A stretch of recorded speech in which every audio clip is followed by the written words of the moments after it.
What is a reason you are glad to be single? A lot of people I know who have ruined their lives did so over a lover. Whether trying to get one, keep them, or fighting someone else over them, relationships can be very dangerous if you're too emotionally immature. Love really messes with your brain chemistry in a powerful way. It's such a potent drug, especially when you add that to unhealthy dynamics. Makes the highs higher and the lows lower. Totally. I read that it takes a while for your brain's dopamine response to quit reacting so poorly after a breakup. It helped me through the early days of some bad breakups to know that time literally does heal. Thanks, I really needed this today. The only things stressing me are my own stressors. I don't have to help support someone else through theirs. I didn't realize how emotionally exhausted I was from their issues. My therapist discussed with me that a major reason for having such heavy anxiety after we broke up was because so much of my life was spent worrying and dealing with their problems first, that since they aren't there anymore, my mind didn't know what to do with all of this extra space to occupy. It really made me recognize how often I put myself second. Interestingly enough, I always hoped I could be the person someone would come to after a bad day. I also hated feeling helplessly unable to cheer my ex up when they had a bad day and I couldn't go see them. There was nothing I could say or do, as simple as listening or just being present, that seemed to relieve my ex's bad days. She cheated on me, but I did love her. I hope she is doing well and happy. Mother, be honest, the cheating part kind of fucked me up. 5 years later, I have no desire or interest to date someone seriously. The pain and embarrassment wasn't worth it, and I'm totally happy and successful by myself. I feel like dating someone only leaves potential to take that from me. Not much they could add to my current situation. Maybe in a few years when my friends start having kids. Who knows? I'm naturally very empathetic and a people pleaser. It's a part of my brain that goes into hyperdrive when I'm with someone I like. It's not even conscious most of the time, but it can be exhausting. It's nice that my brain can turn that part off when I'm alone. Also, I can wake up and go to sleep at any time I want without messing up my so's sleeping patterns. And middle of the bed. And not needing to check in with his plans. I'm a burnt-out people pleaser. I'm learning how to put myself first and not just do everything I can to make everyone else happy. Same here. Good luck. It feels odd, but I've almost tried being kind of an whole. Like doing things I think are selfish, but in reality I have every reasonable right to do. For example, saying no if a friend asks for help with homework and I'm too busy with my own to do it. I sometimes still feel bad, but also don't like being taken advantage of. So if you can get over the manufactured guilt like this, you should be good. Good luck. Same here. And I feel like anyone I say no to is going to hate me. I can do whatever I want, whenever I want without checking in with anyone. Also, no woman should have to be subjected to my toxic family. You shouldn't be subjected to your toxic family either. I shouldn't, but I don't have much of a choice right now. That's a mood. I hope you are able to get away ASAP. I know how it feels to be stuck with people. Yet, after my only surviving parent passed, I moved 2,000 miles away from toxic family and community. I'm totally free to be me and live the life I want. I can't wait to be able to this when I turn 70. My immediate family has some eternal life serum they haven't told me about. The double whammy: looking out for yourself and others. Someone marry this man. Wait, NVM.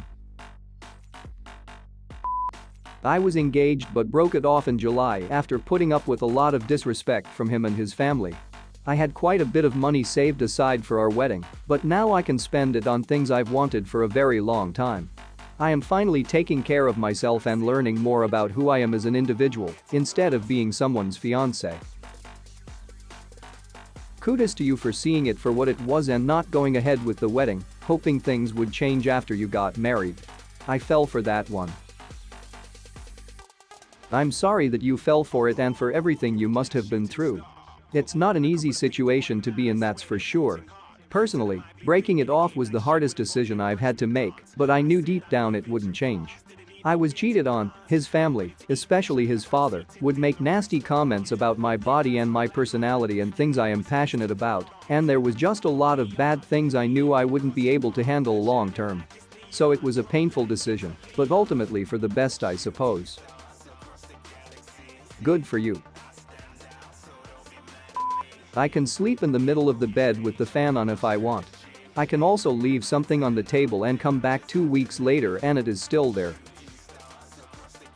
I could not say better. Better. Show off. Off. Shuts down. I'm not a huge fan of the single life, but in the past when I've been in a relationship, I always felt like I needed to check my phone 24/7. I like being able to just chill and play video games, watch a movie, hang with friends without checking my phone consistently. I agree, I texted with my ex way too much. I wish we had just FaceTimed to talk instead.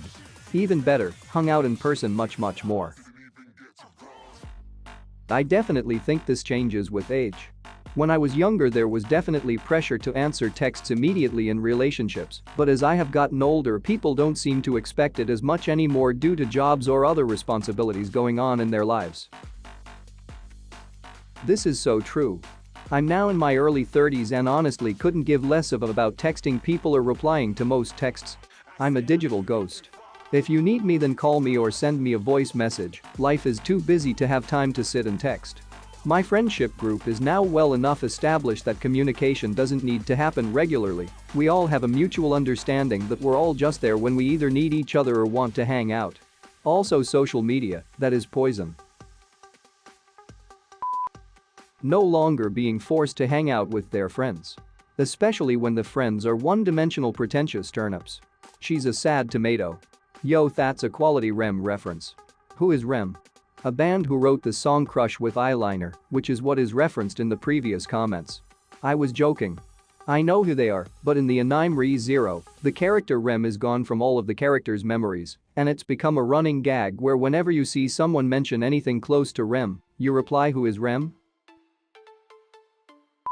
Christmas is coming and I have no stress and it's not expensive. Agreed. On top of loving that I can live alone, I just bought a house that needs furnished. So aside from the parent-siblings secret Santa, my money is mine to buy what I need and also share what I don't for a good cause. Donating to my local animal shelter this year. To add to the whole single during Christmas thing. You don't have to go to any uncomfortable family Christmases or dinners. So much anxiety lifted off your shoulders. Hey, depends on your family. I worded it kind of stupid, but I definitely meant your significant other's family. And mostly during a new relationship where it's still kind of awkward. But you are right, it definitely depends on the family, yours or theirs. Not having to deal with my mother-in-law anymore is a gift in its own right. Learn to love myself without needing anyone else's words of affirmation after being single for the first time in a few years. I've been trying to work on this after being dumped 6 months ago, but haven't had much luck yet. Any tips? Edit. Wow, I was not expecting this kind of response. Thank you all so much for your advice and words of encouragement. Give it more time. Make an effort to find positive hobbies, adventures, things that you really enjoy and spend time at them. A happier you heals faster. Recognize what is really missing and find alternatives to fill those voids. Help others anonymously if you can. Could be as simple as holding the door for someone, volunteering or helping to pay if you see someone short a few bucks. I do all of this because I enjoy helping people. I never have any expectations in return, nor do I want recognition. I feel better about myself knowing I made someone's day a little better. Been working on this after walking away from an 8-year relationship. This is the best process I've found so far. Help people, but don't ever tell anyone that you did, that's key. Because I'd rather be single than be with someone who doesn't appreciate my love and affection. I used to hate love and affection. Fell in love, loved affection. Now I'm the most affectionate person I know and have no one to give it to. We all love you up. Hey fellow bird dancer. No text inserted. Are you Cernamicix out? Piapar whack yo. Confucius. Sun Tzu, Wayne Gretzky, Michael Scott Patrick. Abraham Lincoln. My apartment is clean and neat and most importantly, 95% empty. Edit. I didn't expect this many votes. Being a minimalist, I had this fear of liking someone, and it turns out that they are a hoarder messy. Edit. Thanks Actulex for the award and Destroy for the gold. I married someone whose love language is I need all the things. It's rough, we joke that he's a hoarder, but it's worth it. I'm the kind of person who threw away my high school diploma when I was in my 30s because what would I need this for at this point? Thankfully, if you do fall to the same fate I did, you can at least help them curb their shopping cleaning issues. I purposely avoid buying things because I know I'd keep it forever. I avoid buying things because I don't want to have them taking up space or need to clean around them. Just scrolling through the comments in an effort to make myself feel better about going into this long dark COVID-restricted winter as a single woman. Let's do this. You the multi-skin tone fist bump is doing it for me here, my friend, haha. Single female nurse here. Finding happiness and peace with oneself is essential. Finding a relationship is not. A relationship should add to one's happiness, not be a source of it. You are the only person you will have to deal with every moment of your life from the second you are born until you take your last breath. You have to love that person. I've found that I am often in the best company when alone. Not that I hate people, that'd make my job even harder than it already is, especially nowadays. I am incredibly introverted, is all. I have a firm understanding of who I am, what my own goals are, how I want to achieve my goals and when, but most importantly, why I am.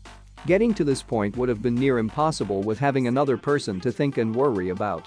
You are perfect and complete the way you are as a person. In other words, use a strong, independent woman who doesn't need no, whoa man.